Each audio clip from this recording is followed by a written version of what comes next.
Success education hub. The success education hub में आपका स्वागत है। आज हम लोग दर्पण के बारे में पढ़ेंगे। कल तक हमने प्रकाश के परावर्तन को समझा था और आज हम आखिर वह परावर्तन होता कैसे है उसके बारे में पढ़ेंगे। तो प्रकाश का परावर्तन किस सतह से होता है तो उसी के बारे में हम लोग पढ़ेंगे। आखिर दर्पण पहला क्या है? दर्पण। दर्पण मुख्य रूप से तीन प्रकार के होते हैं। दर्पण मुख्य रूप से तीन प्रकार के होते हैं: समतल दर्पण, गोलीय दर्पण और परावलयिक दर्पण।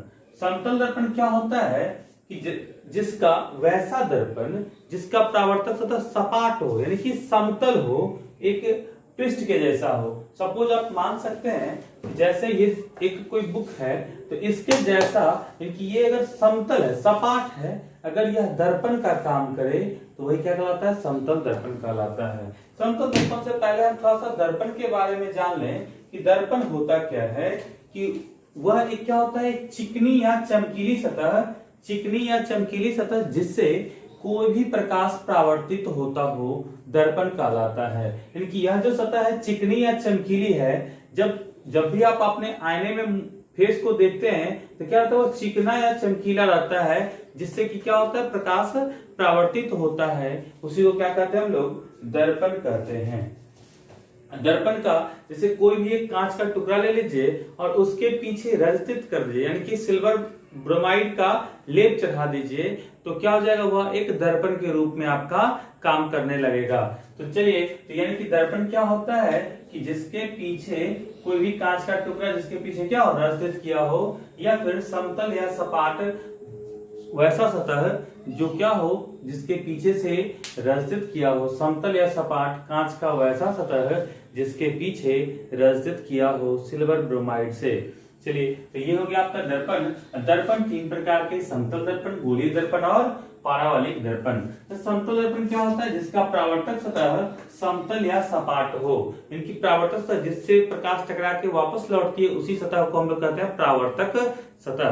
तो परावर्तक सतह क्या हो? समतल या सपाट हो, वो हमारा समतल दर्पण कहलाता है। अब देखिए, समतल दर्पण के कुछ कंडीशंस होते हैं। वो क्या क्या कंडीशन होते हैं, क्या विशेषता है उनकी, उसके बारे में जानते हैं। तो समतल दर्पण पहले तो हमने देखा, यह जो है यह क्या हमारा समतल दर्पण जिसके पीछे कलर किया हुआ है, ताकि यह क्या कहलाता है? आपका समतल दर्पण। क्यों? क्योंकि इसका परावर्तक सतह सपाट है। अब हम देखेंगे कि इसमें क्या होता है? प्रतिबिंब काल्पनिक बनता है। जब भी हम अपने आईने में अपना चेहरा देखते हैं, सपोज कि यह आईना है और इसमें हम जब चेहरा देख रहे हैं तो तो हम बता रहे थे कि जब हम देखेंगे इसमें अपना चेहरा तो हमको लगेगा कि हमारा चेहरा पर पीछे की तरफ बन रहा है। यही क्या कहलाता है? समतल दर्पण। यानी कि उसमें प्रतिबिंब बनने वाले प्रतिबिंब हमेशा काल्पनिक होते हैं। कैसा प्रतिबिंब होता है? काल्पनिक होता है। और काल्पनिक प्रतिबिंब को हमने कल भी बताया था कि कभी पर्दे पर नहीं उतार सकते हैं। तो यही होता है क्या चीज?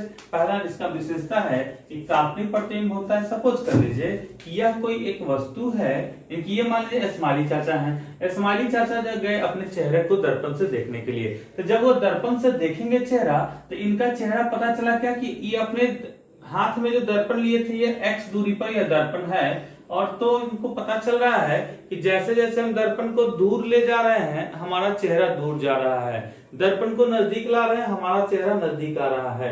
अर्थात इससे हमको पता चल रहा था कि जितना दूरी पे हम वस्तु को रख रहे हैं उतना दूर पे ही प्रतिबिंब बन रहा है। लेकिन कैसा?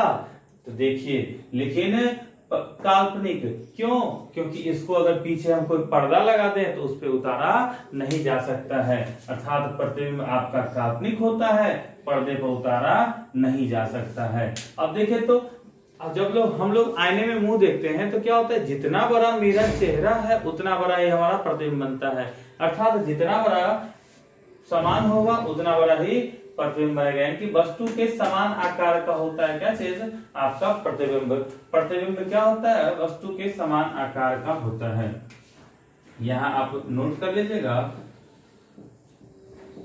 प्रतिबिंब वस्तु के समान आकार का होता है। उसके बाद देखिएगा, वस्तु दूरी और प्रतिबिंब दूरी समान होता है। बिल्कुल अभी हम जैसे बताया, वस्तु दूरी और प्रतिबिंब दूरी क्या होता है? समान होता है। देन प्रतिबिंब पार्श्व उल्टा बनता है। पार्श्व उल्टा कहने का मतलब क्या है? Lateral opposite.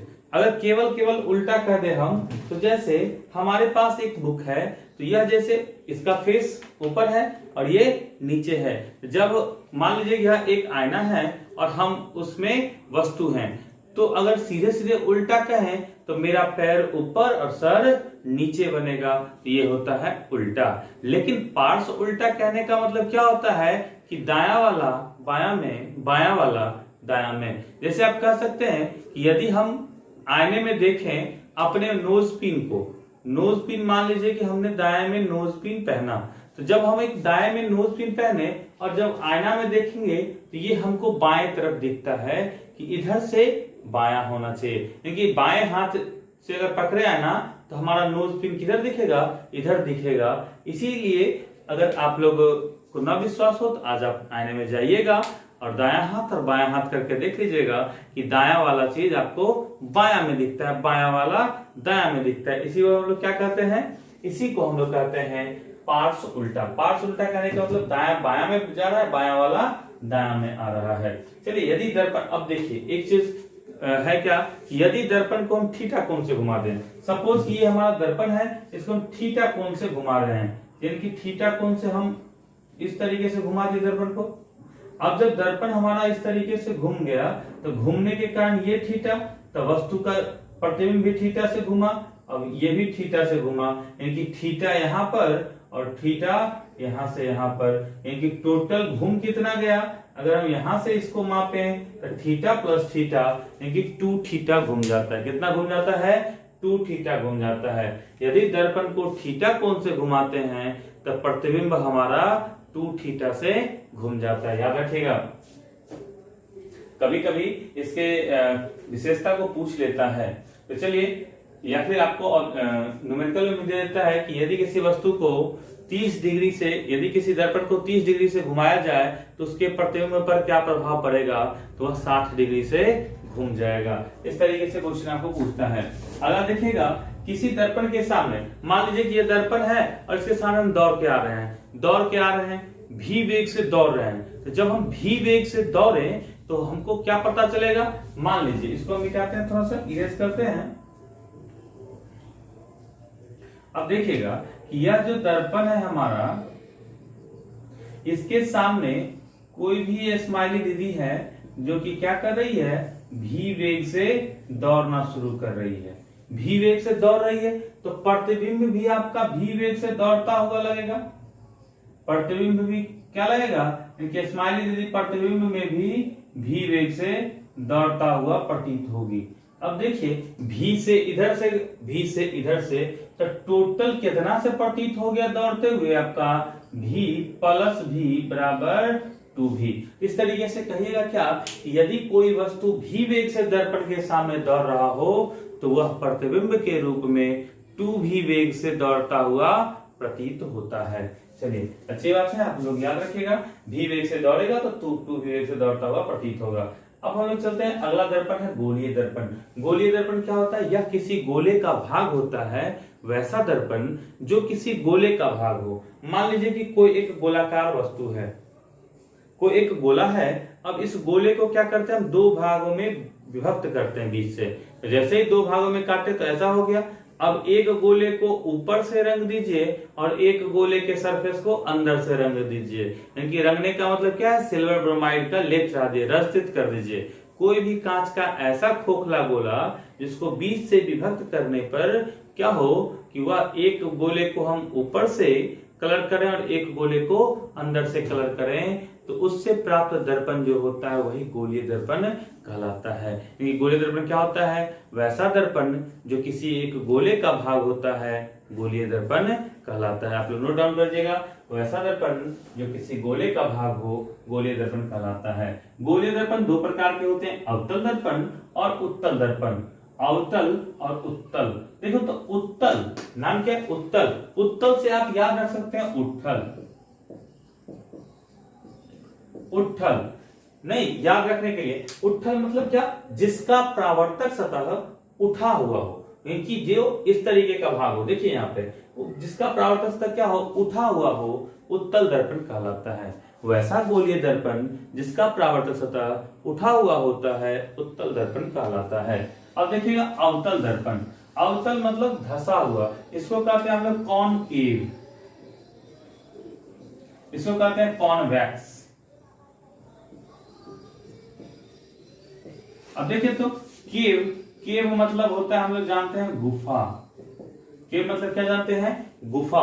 तो गुफा नुमा जो हो, जिसका परावर्तक सतह गुफा नुमा हो, याद रखने के लिए आप लोग याद रखिएगा केव मतलब गुफा, और जिसका परावर्तक सतह गुफा नुमा हो वो क्या होता है आपका अवतल दर्पण कहलाता है। तो चलिए, तो अवतल दर्पण कौन को कहते हैं कॉनकेव मिरर, और उत्तल को कहते हैं कॉन्वेक्स मिरर। तो देखिएगा समतल दर्पण, समतल दर्पण तो हो गया। उत्तल और अवतल के बारे में हमने समझा कि जिसका परावर्तक सतह क्या हो, धसा हुआ हो, अवतल दर्पण कहलाता है, और इसका परावर्तक सतह उठा हुआ होता है उत्तल दर्पण कहलाता है। चलिए, तो अब हम देखते हैं पारावलयिक दर्पण। अब पारावलयिक दर्पण क्या होता है, देखिए 3 तरह का दर्पण बताए थे। अब जब हम 11th में जाएंगे तो एक पाराबोला पढ़ेंगे।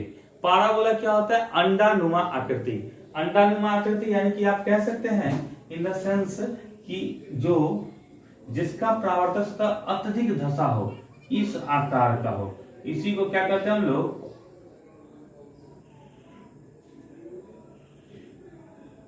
पाराबोला, इसको क्या कहते हैं पाराबोला। तो ये जो आकृति होता है यही कहलाता है पाराबोला। इस प्रकार के जो दर्पण होते हैं जिसका परावर्तक सतह अत्यधिक धसा हो, पारावलयिक हो, वो क्या कहलाता है आपका पारावलयिक दर्पण कहलाता है।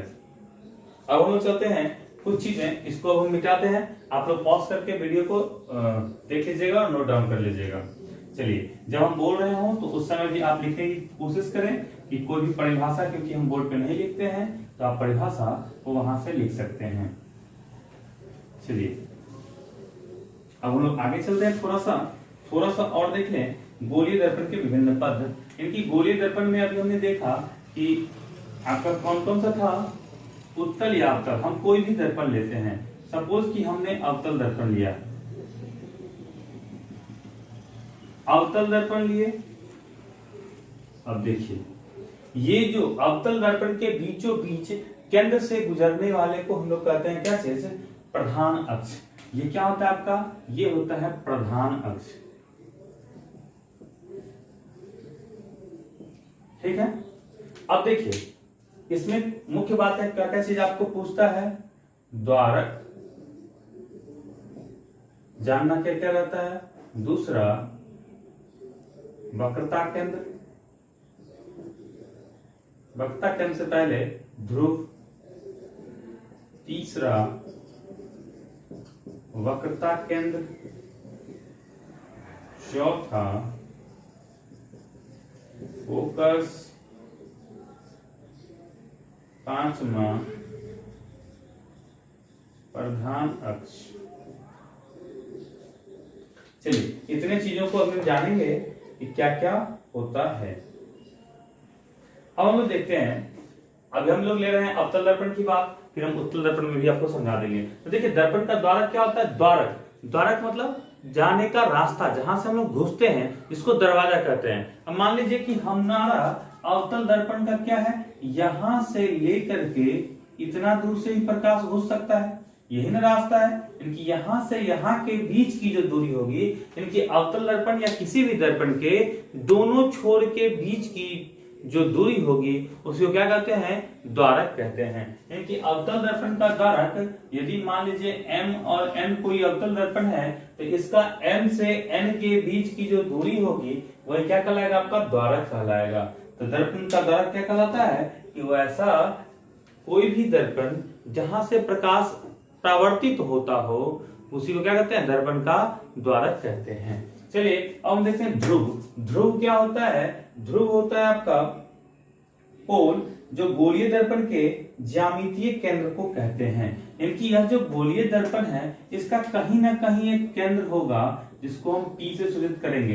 इनके मान लीजिए कि इतना बड़ा गोला है, तो गोला को अगर मापेंगे तो इसका कहीं ना कहीं सेंटर पॉइंट होगा जो कि बीचों बीच हो, तो वही बीचों बीच वाले पॉइंट को हम क्या कहते हैं, ध्रुव कहते हैं, जिसको P से सूचित करते हैं। यानी ध्रुव क्या हो गया, किसी गोलीय दर्पण का वैसा भाग जो उसके मध्य में अवस्थित हो, दर्पण के मध्य वाले भाग में अवस्थित हो, उसी को क्या कहते हैं, ध्रुव कहते हैं। इसे P से सूचित करते हैं।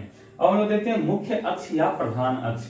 मुख्य अक्ष या प्रधान अक्ष क्या होता है, ध्रुव से गुजरने वाले दर्पण को बीचों बीच ध्रुव से गुजरने वाली जो रेखा होती है उसी को क्या कहते हैं, यानी कि देखिए ध्रुव और वक्रता केंद्र, ध्रुव और वक्रता केंद्र को मिलाने वाली रेखा को हम लोग कहते हैं प्रधान अक्ष। ध्रुव और वक्रता केंद्र को जो सीधे सीधे मिला दे उसी को क्या कहते हैं हम लोग, प्रधान अक्ष कहते हैं। तो आप लोग लिख लीजिएगा, ध्रुव और वक्रता केंद्र को मिलाने वाली रेखा प्रधान अक्ष कहलाती है। अब देखिएगा आगे कि अब वक्रता केंद्र होता क्या है। तो वक्रता केंद्र क्या होता है, मान लीजिए यह किसी गोले का भाग है। जब यह गोला का भाग है, इस गोले का कहीं ना कहीं केंद्र होगा कि नहीं होगा, कहीं ना कहीं। मान लीजिए इसको अगर हम आगे की ओर बढ़ाएं, इसको अगर हम आगे की ओर बढ़ाएं तो इसका कहीं ना कहीं तो केंद्र जाके निकलेगा। तो वही केंद्र जो है तो क्या कहलाता है, आपका वक्रता केंद्र कहलाता है। क्या कहलाता है, वक्रता केंद्र कहलाता है। तो आपको याद हो गया होगा कि गोलीय दर्पण जिस गोले का भाग होता है उस गोले के केंद्र को ही वक्रता केंद्र कहते हैं। उस गोले के केंद्र को ही क्या कहते हैं, वक्रता केंद्र कहते हैं। अब हम लोग देखेंगे फोकस। फोकस क्या होता है, प्रधान अक्ष के समांतर आ रही प्रकाश की किरणें, प्रधान अक्ष के समांतर आ रही प्रकाश की किरणें दर्पण से टकराने के पश्चात जिस बिंदु पर लौटती है या जिस बिंदु पर काटती है, इसी को क्या कहते हैं हम लोग, फोकस कहते हैं। सुना, प्रधान अक्ष से आ रही प्रकाश की किरणें दर्पण से टकराने के पश्चात जिस बिंदु पर मिलती है या जिस बिंदु पर काटती है उसको क्या कहते हैं, फोकस कहते हैं। फोकस या मुख्य फोकस कहते हैं। चलिए इतना तक आज तो समझ गए होंगे।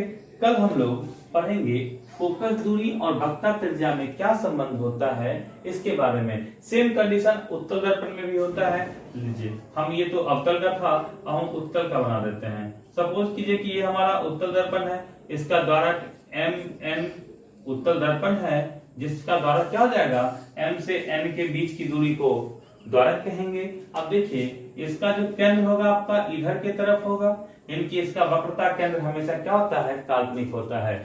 उत्तल दर्पण का वक्रता केंद्र क्या होता है, काल्पनिक। जब वक्रता केंद्र काल्पनिक तो फोकस भी काल्पनिक। क्यों, क्योंकि फोकस वक्रता केंद्र की आधी होती है। तो काल्पनिक फोकस दूरी भी होता है। चलिए ये जो होता है आपका मध्य बिंदु को ध्रुव कहते हैं, और यह वक्रता केंद्र और ध्रुव को मिलाने वाली रेखा प्रधान अक्ष कहलाती है। तो आज के लिए इतना ही रखते हैं कि आपने क्या क्या पढ़ा आज। दर्पण किसको कहते हैं, समतल दर्पण कैसे बनता है, समतल दर्पण की विशेषताएं क्या हैं।